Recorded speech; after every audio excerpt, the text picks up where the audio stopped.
Ladies and or gentlemen, welcome back, or welcome to the channel. My name is Zeno, and let's talk about Romancing SaGa 2 Revenge of the Seven. I've played just shy of about 2 hours of the game now, courtesy of a demo on the PSN store.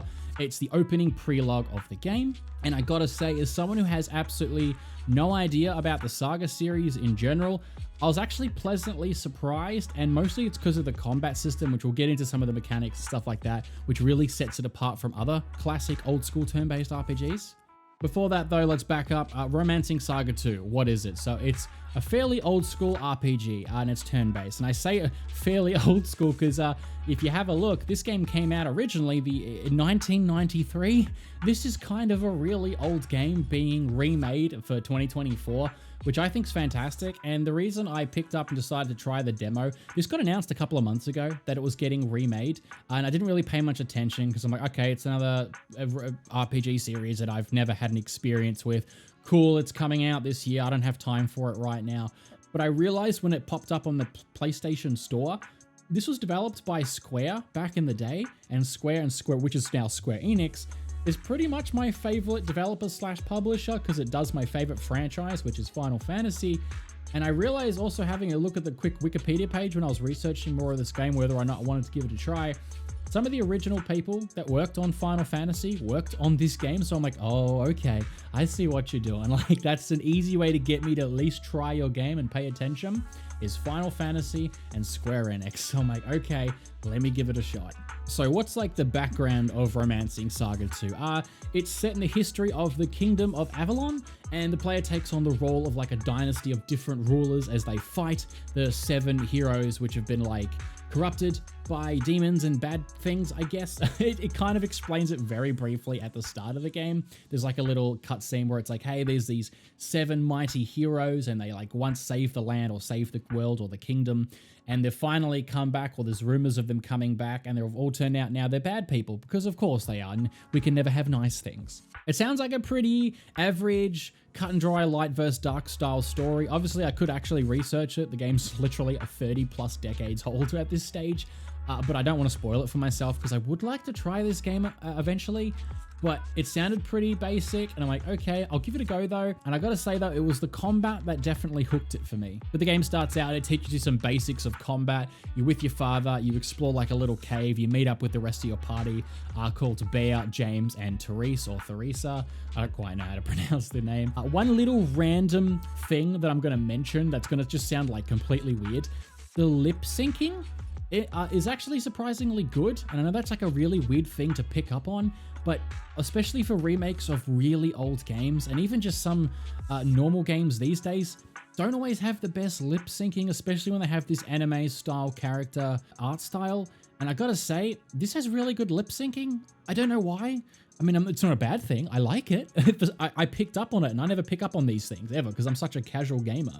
But I really noticed that straight away, so that's just a nice little positive. So you learn about some of the combat, you learn how the systems work, you get access to the menus, you go to a castle, you can explore a little bit of a town, talk to some NPCs, then you go off and have to do like another dungeon, and then something happens and something else bad happens, and it's a nice little hour and a half, 2 hours of gameplay. It teaches you some of the things. Obviously it sets up for the whole game because it is the start of the game, and this was in the trailer as well, so I don't think it's really a spoiler. But at the end of the demo, your father dies and you have to inherit all his abilities or powers or skills or memories, something like that. Apparently this is a really big thing for the SaGa game, or the SaGa series. I'm not actually entirely sure, but it doesn't actually let you play around with it. It doesn't really teach you it because the demo ends straight away. But I think a big part of the game is the fact that you get to take all the memories and experience and all like the different maybe stats and stuff of different characters, and you get to actually use some sort of like weird fancy magic and put it into your character. So you can probably create this awesome custom team of characters with all these types of different skills and weapons and stuff like that, and spells. It sounds really cool, but I didn't get to experience any of that, so I can't really comment on that. What I will comment on though is the battle system. This is what really hooked me. The characters, fairly generic. The story in this setting, fairly generic. I will say it looks pretty good considering it's a remake of a 3+ decade old video game right now. But the combat system is what really sold me. So it's a typical turn-based combat system. However, it's got a few unique things that actually set it apart from most of the other games that I've played in recent memory.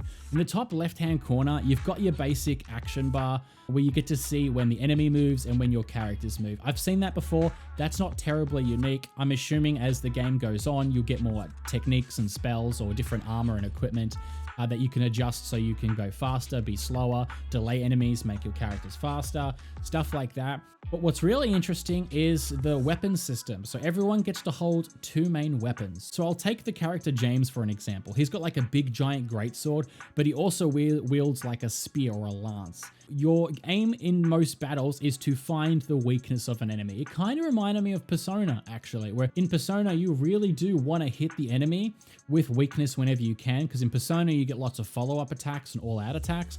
It's not quite the same here. But instead of getting like an extra move or something, you will do more damage, or at least it seems like you do more damage, but you'll actually build up a gauge in the bottom corner called the overdrive gauge. So if you attack enemies, flying enemies that are weak to a bow, if you attack skeleton enemies that are weak to like mace, if you attack like some sort of like weird rabbit creature that's weak to like a short sword, it builds up this gauge, and then you get to do these really cool dual techs. So it's like you combine with another character and you both do a special move at the same time and you do all this extra damage. It does say down the bottom that the overdrive gauge is a 2 chain, like the number 2. So I'm just going to assume that eventually gets increased to like a 3 or a 4 maybe. So you get to do like a whole party-wide all-out attack style, kind of like Persona. It's obviously not the same as Persona, but it just kind of reminds me of it. So it's really cool because you can equip any 2 weapons on what seems to be any character. So you can kind of customize any character to be whoever you want them to be.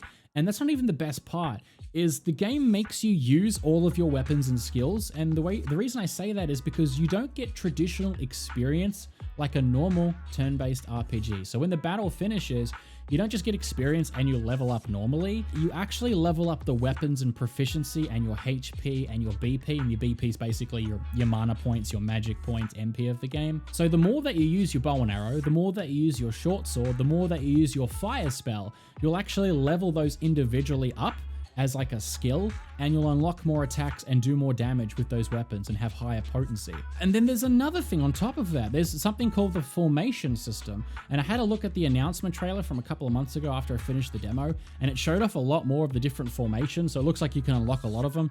But essentially, because you have 5 characters in your party, you get to put them in different formations. Like the character Bear, he's like the big brood, the tank that takes like, you know, all the damage, has like the highest health. So you put him in the front of the party to take the most hits and have the most aggro. Gerard, which is like the king's son, Leon's son, he's kind of the weakest at the start of the game. So you probably put him in the back of the party because he has like the least amount of health. And so it looks like there's also a really good way to customize your battle formations and have different like strategies as well. So you can have like mages in the back, fighters in the front, random people in the middle. And it's like on a grid-based system. It's not quite a strategy role-playing game because like you don't see the actual grid in battle. Like it's not like you're on a grid field like a strategy game, but it is in like the formation system. And if somebody ever dies in battle, the formation actually breaks and you lose any buffs. So you want to keep everyone actually healthy and alive as much as you can. But like between the combat system with the weapons and the weakness system, like you've got to find the weakness of the enemies. And if you find the weakness of the enemies and you exploit them every turn, you build up the overdrive gauge, you get these awesome dual tech skills. So you get to combine with another character that's coming up next in the action order and do like a limit break. On top of that, you've got the experience system, which is unique as well, the formation system. And to think that this came out in 1993,